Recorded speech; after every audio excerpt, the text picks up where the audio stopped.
formidable robot.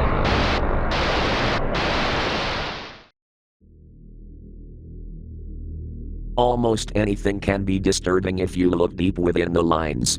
Controversies from old shows, secrets hidden in games, or even in the manuals, like the secret boss in the original Doom, or the fact that all the blocks in Super Mario Bros. Are supposedly transformed toads. But I think the most disturbing thing is what happens when reality seeps its way into the game world, to the point that the game itself doesn't know what the truth is supposed to be. But for now, I think it would be best if I started this from the very beginning and worked my way up from there. Super Mario Bros. Is probably the most famous gaming franchise in existence, and rightfully so.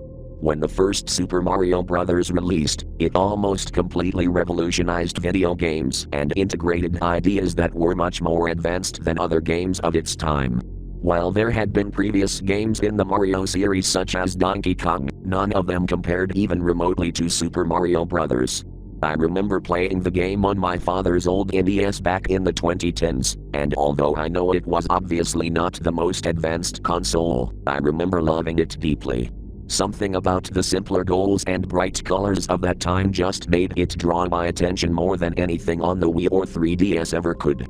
It made me happy, especially because I got to see that beam in my father's eyes whenever I asked him for help on a level or when he showed me a secret in the game. It had been over 6 years since I'd touched the old thing. My dad had given it to me as a gift before college, but I had moved on to other things. I'd gotten into newer game systems and more modern games, not to mention college. I remember that at first, I thought of selling the old thing, but thought better of it. Although that might just be a better explanation than admitting that I had just thrown the thing in my dorm room closet and forgot about it.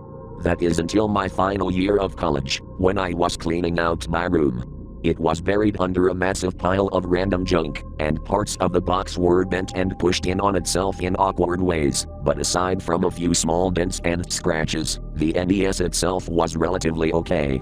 Mostly out of nostalgia, and also just looking for anything else to do other than clean my dorm, I plugged the NES into my TV, loaded in Super Mario Bros., and pressed start.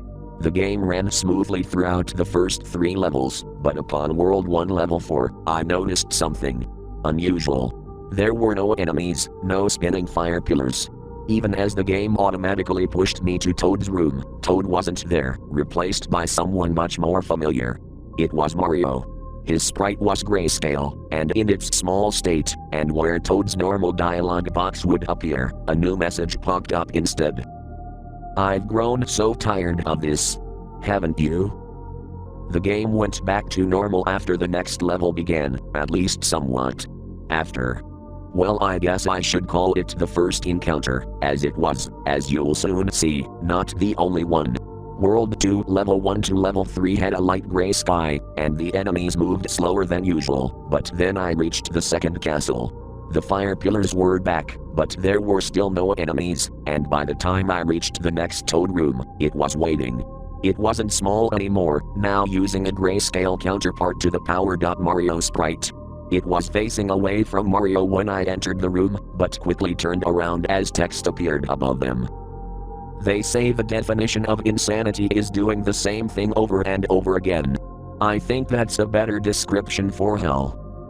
By World 3 Level 4, the game was almost completely broken.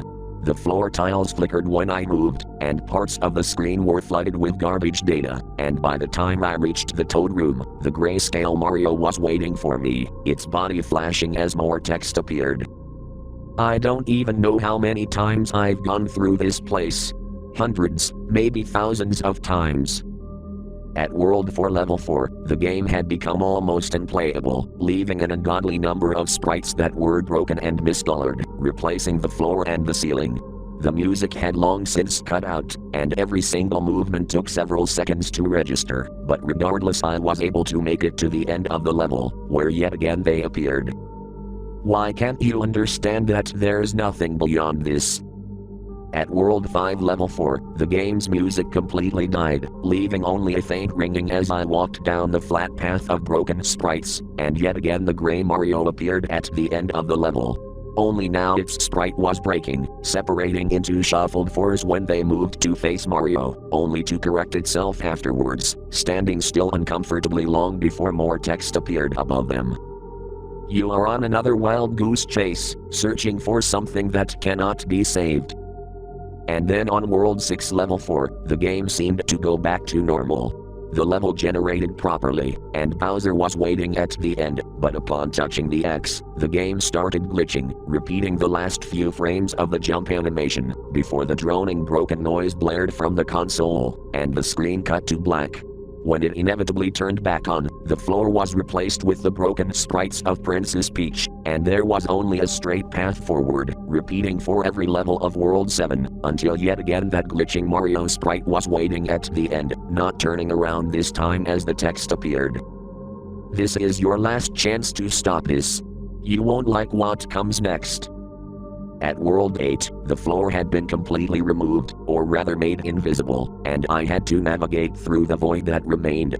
The background had become pitch black, and the input lag had become so severe that it felt like playing through a picture book, until eventually I reached the end of the level. The sprite was gone now, leaving the room completely empty, and yet the white text hovered over Mario, reading, "Why do you continue to fuel my purgatory? Why don't you get that there is nothing past this?" The text disappeared before another set of words took its place, continuing the thought. "When will you understand? There is no castle. There is no monster. There is no princess." And then the game froze, and the droning from the NES finally died off, before the game started over, the music blaring as Mario waited at the bottom of the screen. Except looking closely, I noticed something different about Mario. On his face, just above his shirt, was a discolored pixel. It was gray.